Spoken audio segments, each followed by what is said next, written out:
你今天早餐咬下的面包，中午的便当，晚上炒菜的那瓶沙拉油钱，绕了一圈，最后都流进同样4个家族的口袋。4家公司握着全球大约70%的粮食贸易量，管着80亿张嘴的饭碗，这个集中程度比石油市场还夸张。石油好歹还有10几个产油国在台面上吵吵闹闹，粮食这一行说来说去就是4个名字。想象一个再平常不过的台湾早晨，豆浆店的蒸笼冒着白烟，老板娘揉着面团，隔壁便利商店的架上面包、饭团、三明治排得整整齐齐，看起来这是一条台湾的街，做的是台湾的生意。但只要往上游追3步，场景就完全变了。高雄港的散装码头，几万吨的货轮正在卸小麦，再往上追是太平洋上的航线，再往上追是美国中西部一望无际的麦田和芝加哥期货交易所里跳动的数字。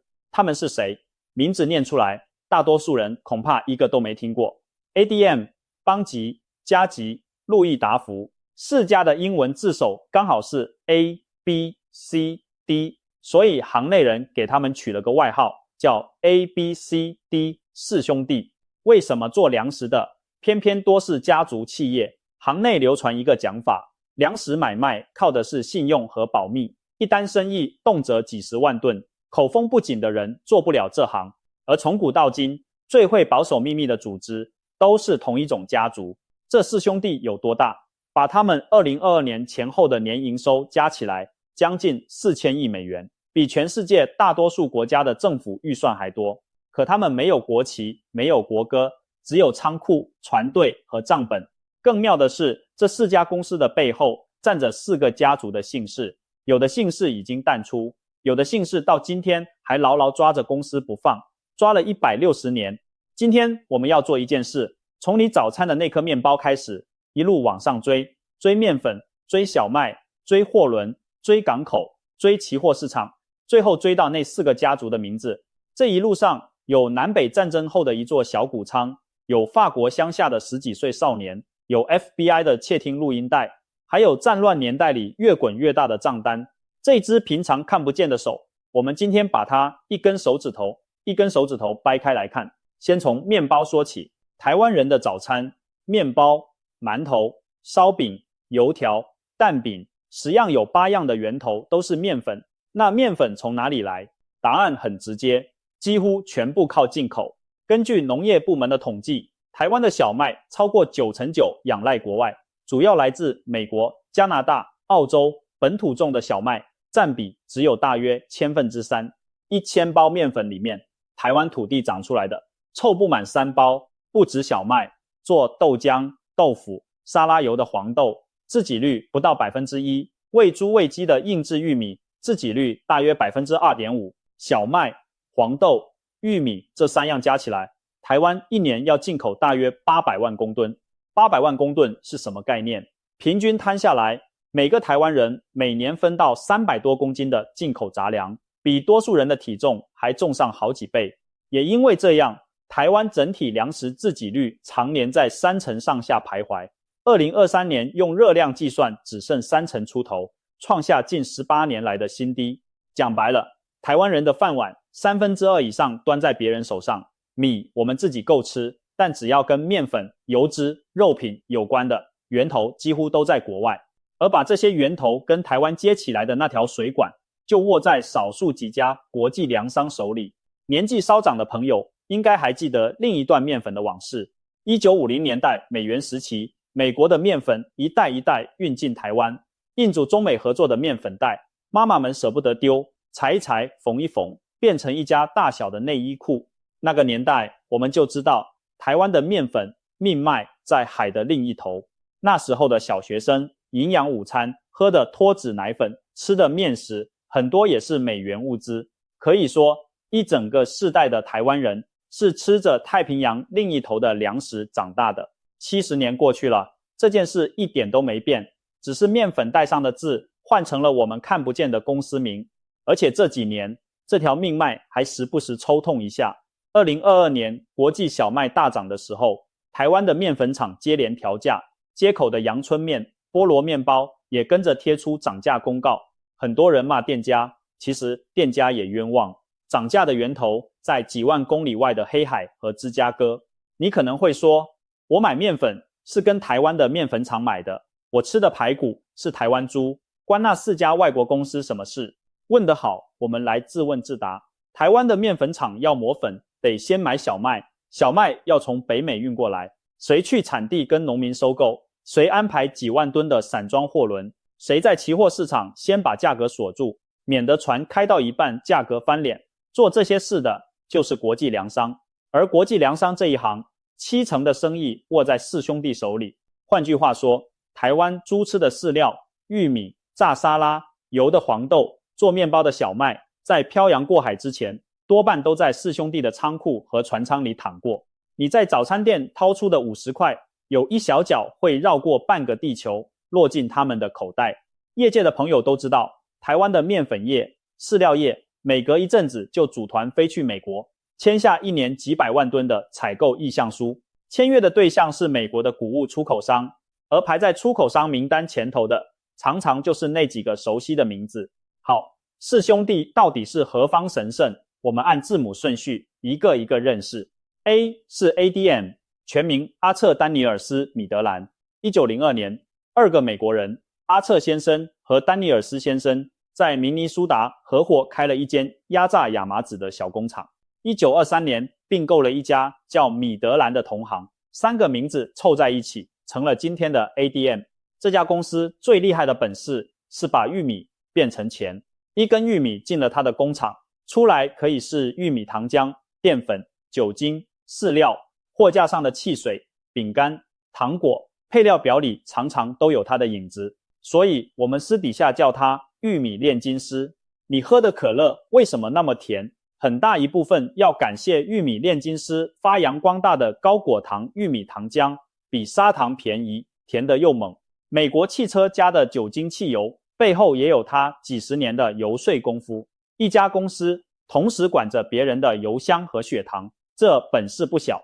ADM 曾经有一句很得意的口号，说自己是世界的超级市场，听起来很风光，对吧？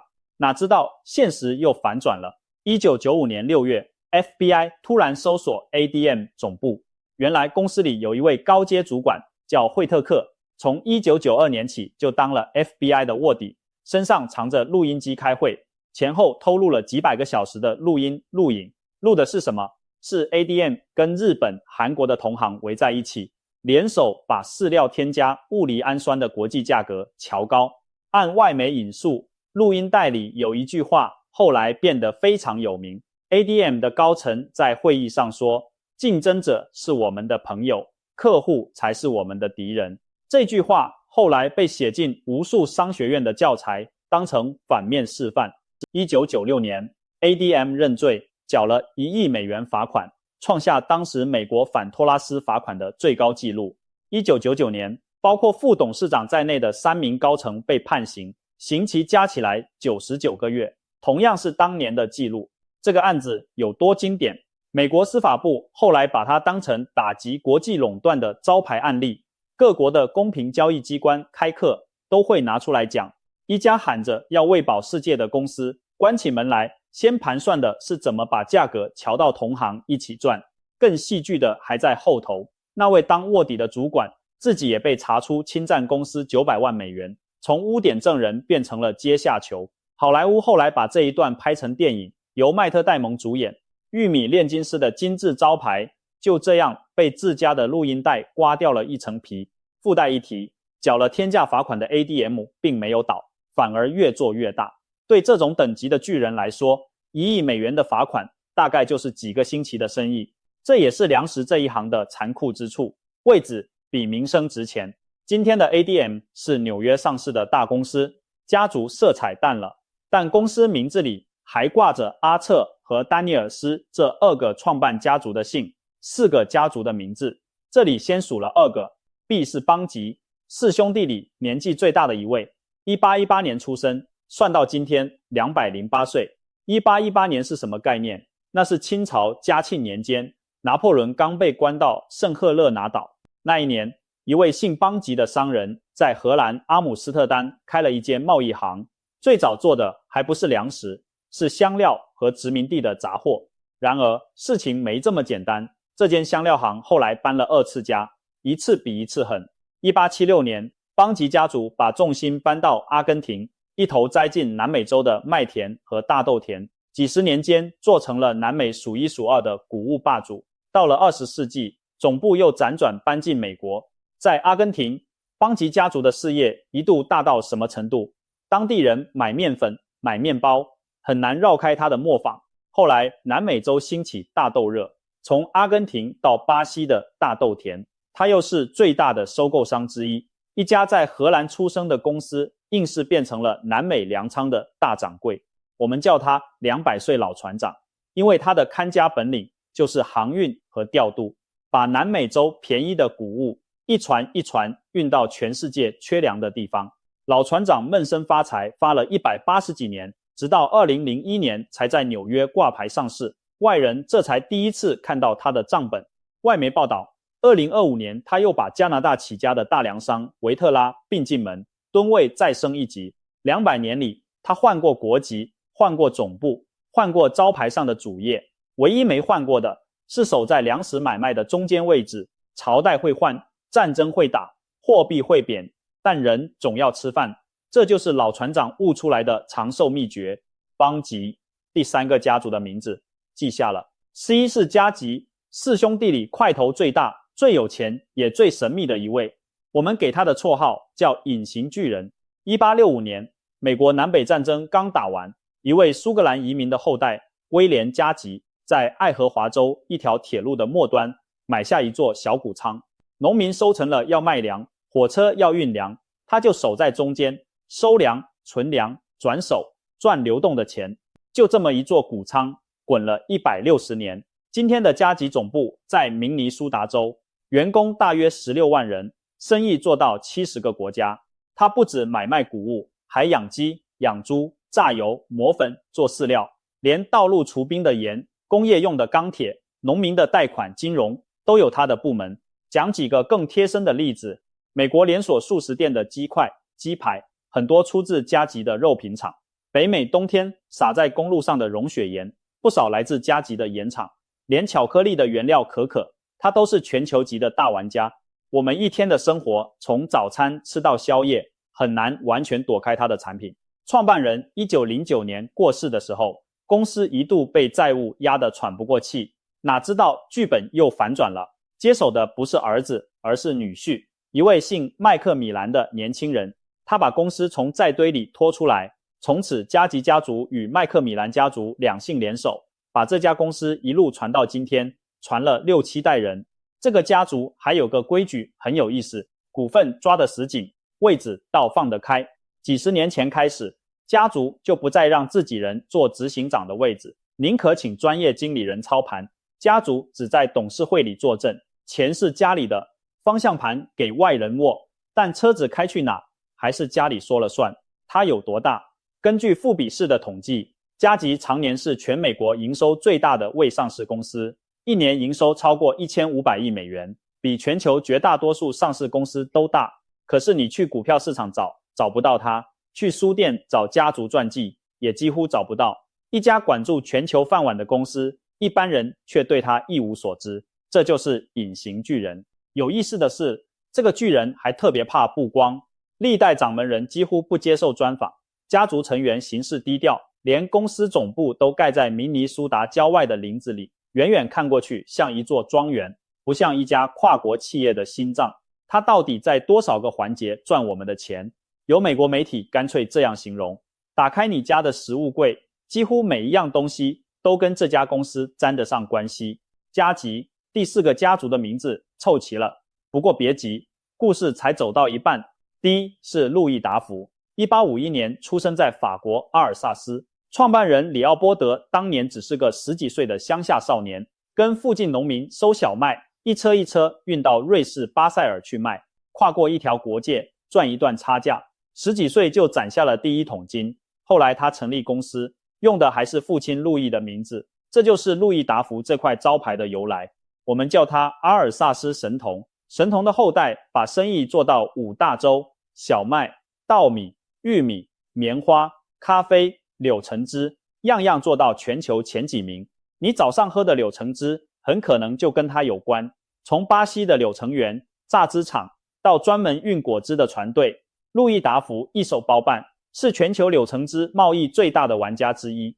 这个家族的命也够硬。二次大战时，他们因为犹太身份被迫逃离法国，公司一度被扣走，战后才一点一点拿回来，硬是又站了起来。顺带一提，美国影集里那位喜剧女明星茱莉亚·路易斯·卓佛正是这个家族的后代，她的父亲曾是集团的掌舵人之一。演艺圈的达福小姐，很多人认识粮食圈的达福家族，反而没几个人知道。到今天，路易达福仍然是家族企业，传到第5代。根据路透社报道，2021年这个家族做了一件170年来的头一遭，首次让外人入股，把接近1半的股份卖给了阿布达比的主权基金。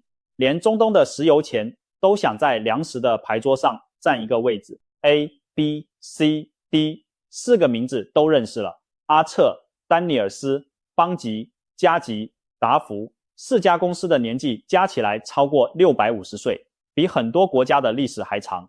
讲到这里，你可能会想，这不过就是4家生意，做很大的贸易公司嘛，买低卖高，天经地义，有什么好大惊小怪？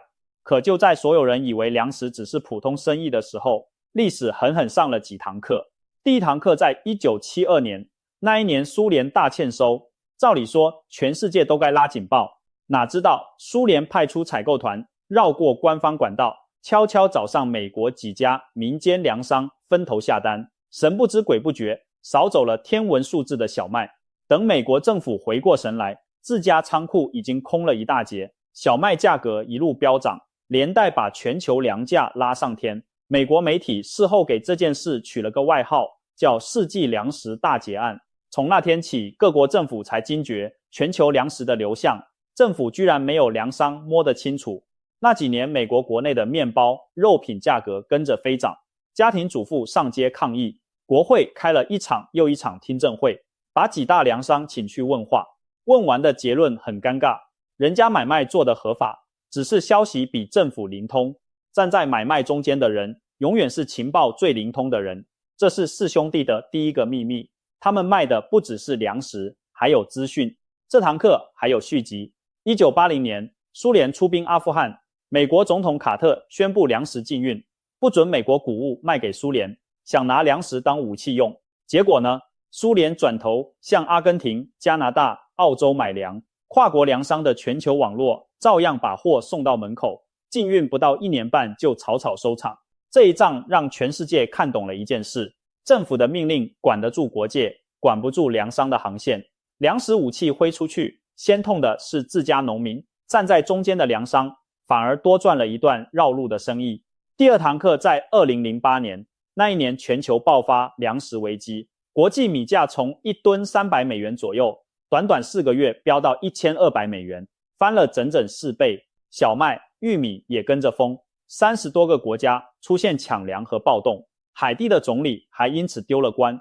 当年的新闻很多人应该还有印象，有的国家面包店前大排长龙，各国政府急着禁止粮食出口，结果越禁，国际价格越是火上加油。全世界勒紧裤带的同时，4兄弟的账本却红光满面。外媒当年统计，粮食危机引爆的那段期间， ADM 的获利增加了将近40%，加急的获利更暴增超过1倍。饿肚子的人越多，中间商的日子越风光。这个吊诡的公式第一次这么赤裸裸摊在世人面前。有人替他们辩解，粮价不是粮商炒起来的，是油价暴涨、生质燃料抢粮、极端气候欠收一起推上去的。这些说法都有根据，可是账本不会说谎，不管是谁推的钱，最后大批大批流进了同样的几个口袋。第三堂课就离我们更近了。2022年，那一年俄罗斯打进乌克兰，2个加起来占全球小麦出口将近30%的国家开战，黑海港口被封锁，粮食运不出来，国际小麦价格暴冲。联合国系统的统计显示，那一年全球陷入严重粮食不安全的人口冲上3亿多人，创下新高。台湾人也没躲过，面包、面条、沙拉油轮番涨价。那一年的外食费涨幅创下10几年来少见的高点。一碗面多个5块10块，成了全民的共同记忆。按常理想，天下大乱，做粮食买卖的日子应该也很难过吧？我们又要自问自答了。四兄弟那一年过得怎么样？4个字，史上最好。摊开账本看，加急2022会计年度营收冲到1650亿美元，比前一年暴增 23%， 创下创业157年来的新高，净利49亿美元，同样是史上最高。路易达福2022年净利突破10亿美元，比前一年大增 44%。 ADM 的营收也逼近1000亿美元大关，改写自家纪录。而且不止那一年，行情乱了2-3年，四兄弟的账本就红了2-3年，直到粮价回稳，获利才慢慢降温。这个节奏在外媒逐年的财报追踪里看得清清楚楚。道理说穿了很简单，世界越乱，粮价越疯。粮价越疯，站在中间收过路费的人，价差和避险生意就越好做。瑞士的调查组织公众之眼直接下了一个标题：战争与危机当前，大宗商品交易商赚下创纪录的利润。联合国贸易暨发展会议的报告也点名检讨粮食危机中的企业暴利。欧洲更有政治人物喊出要课暴利税。当然，话要讲两面，四兄弟的说法是，价格是市场供需决定的，不是他们喊出来的。他们靠的是规模、效率和避险技术，赚的是买卖之间的价差。也有经济学者替他们讲话，说那一年要不是大粮商拼命调船调货，全球断粮可能更惨。这些说法都有几分道理，但有一个事实，怎么绕都绕不开。全球饿肚子，人口冲高的那一年，刚好就是四兄弟赚最饱的一年。我们在餐桌这一头多付的每一块钱，总得有个去处。讲到这里，你以为他们只是运粮的中间商，然而事情没这么简单。国际组织乐施会多年前出过一份研究4大粮商的报告，标题取得很传神，叫《谷物的秘密》。报告里描述的四兄弟早就不是单纯买低卖高的贸易商，而是一条龙，上游卖种子、卖肥料、借钱给农民，中游收购、仓储、航运，下游榨油、磨粉、做饲料，旁边还设金融部门，在期货市场两头布局。期货是什么？讲白话一点，就是先讲好价钱，以后再交货的合约。农民怕跌价，面粉厂怕涨价，两边都得找人避险。而消息最灵通、部位最大的玩家，恰恰就是四兄弟自己。牌桌上，他们既是玩家，又几乎能看见所有人的牌。这生意你说好不好做？打个比方，菜市场里如果有一个人，同时是最大的菜贩、最大的运菜车队老板、最大的冷冻仓库房东，还兼开一间赌菜价的号子，你说这条街的菜价最后听谁的？四兄弟在全球粮食市场的位置，差不多就是这样。多位研究农业贸易的学者都指出，4大粮商真正的护城河，不是船，也不是仓库，而是布满全球的情报网。哪个产区下了几天雨，哪个港口塞了几条船，哪个政府准备限制出口，他们常常比各国农业部门更早知道，消息早一步，下单早一步，钱就多赚一步。于是从一粒种子下土到一颗面包出炉，这条路上每一个收费站都可能是同一个集团开的。农民种什么，卖多少钱，我们买什么，付多少钱，中间那只手平常完全看不见。乐施会那份报告里还有一个提醒，4大粮商的资讯优势和市场地位，让粮价的波动有机会被放大，而波动越大，避险和投机的生意就越好做。翻成白话就是，乱世对他们来说不是灾难，是行情。看不见不代表不存在。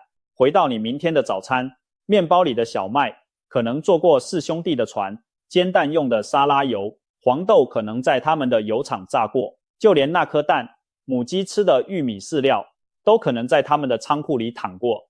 中午的排骨便当也一样，猪吃的饲料，主原料是玉米和黄豆粕，源头在美洲的产地。晚上炒菜的那瓶油，标签上是台湾品牌，瓶子里的黄豆却是进口的。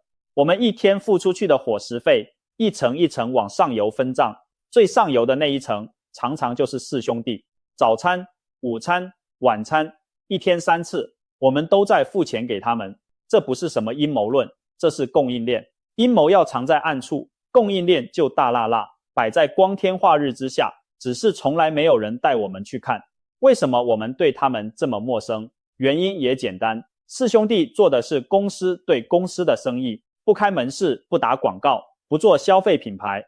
他们的客户是面粉厂、饲料厂、食品厂，不是你我。名字不在包装袋上，自然就不在我们的脑海里。这也是为什么好几位研究供应链的作者不约而同用同一个词形容他们看不见的巨人。可乐人人认识，供应糖浆的公司没人认识，连锁面包店天天排队，供应面粉源头的公司没人听过。品牌活在灯光下，粮商活在灯光后面，那台湾能怎么办？这几年政府推动国产杂粮复耕，鼓励农民种大豆、种硬质玉米，也有业者开始契作本土小麦，方向是对的，只是这些努力的规模跟每年800万公吨的进口量一比，还是杯水车薪。粮食安全这门课我们才刚开始补。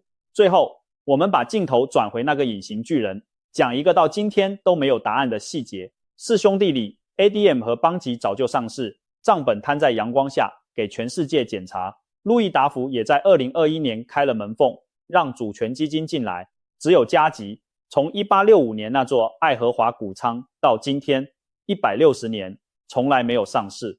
根据富比士的报道，嘉吉家族和联姻的麦克米兰家族至今握着公司大约90%的股份。家族里出了至少14位亿万富翁，有的统计甚至数到21位，数量号称全球家族之最。整个家族的身价估计470亿美元，排美国第4大富豪家族。据估计，公司每年净利接近20%，会化成股利流进家族的口袋。外界问过很多次，这么大的公司为什么死都不上市？流传的讲法是，家族要的就是自由，不必看股东脸色，不必每季开法说会，不必对外交代任何一个决定。根据美国媒体当年的报道，1990年代家族内部曾有人想把股票变现，公司宁可设计员工持股方案，把股权消化掉，也硬是把上市的大门关死。还有一个更耐人寻味的讲法，不上市就不必揭露，买了谁的粮仓，签了谁的合约，在哪个国家赚了多少，通通可以不讲。对一家靠资讯吃饭的公司来说，别人的底细要摸得一清二楚，自己的底细半点不漏，这才是最高段的生意经。加拿大有位作家花了多年追踪这家公司，出过一本书，书名就叫《看不见的巨人》。他拼凑了所有找得到的公开资料，最后的结论还是外人能看到的嘉吉永远只是冰山露出水面的那一角。所以今天的局面是一家一年营收超过1500亿美元，生意做进70个国家，喂养着半个地球的公司，完整的财报外人看不到，董事会里谁说了算？外人不知道，股票你我一张也买不到。更微妙的是，连想监督他的人都很为难，学者研究他只能靠拼凑，记者采访他多半吃闭门羹，各国政府想掌握粮食的流向，绕了一圈，最后常常还是得回头问他。我们能看到的只有货轮进港、面粉出厂、面包上架，还有账单上悄悄变贵的数字。下一次走进早餐店，闻到烤面包的香味，我们大概还是不会想起这4个名字。这正是他们最厉害的地方，生意做到你的舌尖，名字却不进你的耳朵。至于那本所在明尼苏达州总部里的账本，里面到底记住什么？160年来，外人没有看过完整的一页。也许再过160年还是一样，